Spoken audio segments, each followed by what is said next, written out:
Bonjour! Aujourd'hui, je vais vous montrer comment utiliser la boucle. La boucle, c'est le bloc orange ici qu'on voit. Et je vais vous démontrer son utilité. On va regarder le script de programmation que mon garçon Vincent a fait précédemment et il va nous montrer comment le simplifier en utilisant justement la boucle. Alors Vincent, comment on va faire? On doit déplacer les 3 blocs de la fin pour qu'ils soient séparés des 3 bons et le début, la même chose. Alors, tu dois remplacer les 2 blocs de la fin par la boucle. Donc on enlève les 2 blocs de la fin? Ouais. Et on le remplace par une boucle.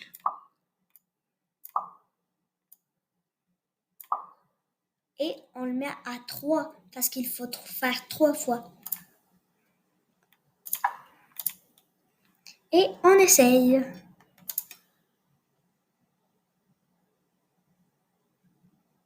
C'est réussi, Vincent. Tu as bien utilisé la boucle ici en remplaçant les 3 bons par la boucle qui demande de refaire 3 fois le même bloc.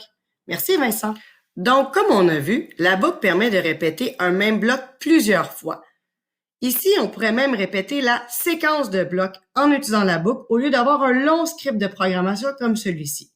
Ça, regarde, le chien fait toujours la même chose. Il saute, va vers la petite fille, revient, saute encore.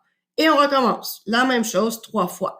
Donc, au lieu d'avoir cette longue séquence-là de script, de blocs, on peut tout simplement garder les 4 premiers blocs, enlever le reste et remplacer par une boucle qui va demander de faire 3 fois la même chose. Et voilà, le chien, il va vers la petite fille 3 fois. Donc ici, la boucle a simplifié notre code. On peut aussi utiliser la boucle pour faire animer un objet en fond d'écran. Donc ici, si par exemple, je voulais que mon soleil brille, ou on a l'impression qu'il brille, je vais pouvoir utiliser la boucle infinie. Donc ici, je vais utiliser le drapeau vert. Donc quand on va peser sur le drapeau vert, ça va se mettre en action. Et ce que je vais faire pour donner l'impression qu'il brille, je vais utiliser disparaître et réapparaître.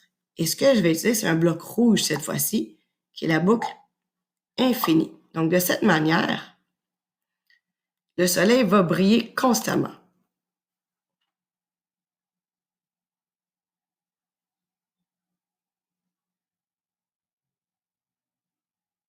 Sans arrêt. Je pourrais faire la même chose pour le papillon.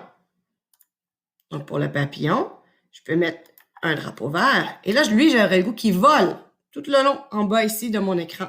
Donc, je vais utiliser la flèche qui avance de 1 tout simplement et demander qu'il vole sans arrêt. Comme ça. Et il va toujours continuer à faire le tour comme ça jusqu'à temps qu'on pèse sur stop ou qu'on fasse un changement de scène. Si on revient ici à mon bonhomme tic et qu'on le ramène au début, vous l'avez vu, il a fait un tour de la maison. Si je voulais qu'il fasse 2 tours de la maison avant de rentrer dans la maison, qu'est-ce que je vais devoir utiliser? Bien sûr, la boucle. Donc, pour faire le tour de la maison, c'est comme le rectangle qu'on a fait dans une autre capsule. C'est les 4 premiers blocs. Donc, je vais bouger les derniers qui fait rentrer dans la maison. Je vais déplacer ces blocs-là aussi. Et je vais utiliser la boucle ici, que je vais rajouter pour faire 2 fois le tour de la maison.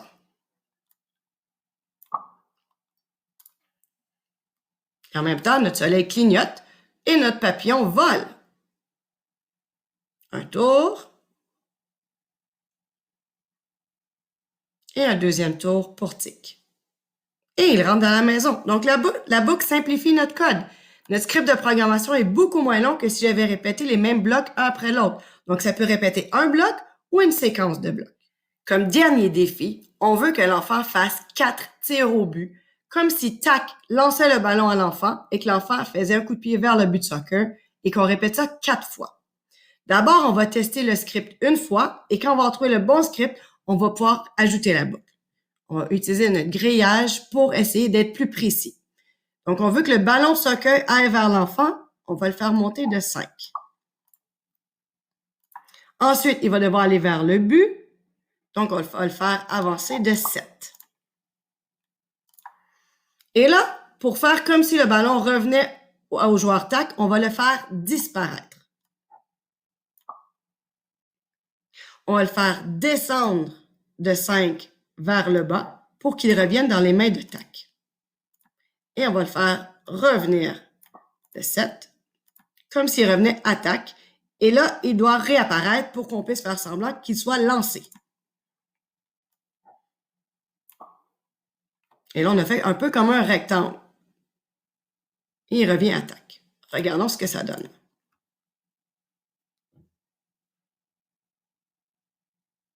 Et voilà, on a l'impression que c'est un premier tir au but. On veut le faire 4 fois, on a tout simplement qu'à rajouter la boucle par-dessus. Et on a le chiffre 4 déjà, donc ça fonctionne. On regarde. Un premier tir au but. Un deuxième. Un troisième. Et un quatrième. Et voilà, une belle utilisation de la boucle pour répéter une belle séquence qui donne l'impression que le garçon fait 4 tirs au but au soccer. Si vous voulez que votre école code de la maternelle à la 6e année, allez consulter la page Facebook d'Estime ou encore le site web. Et n'hésitez pas à utiliser ces défis-là, les essayer, osez, vous êtes capable et amusez-vous. À bientôt. Au revoir.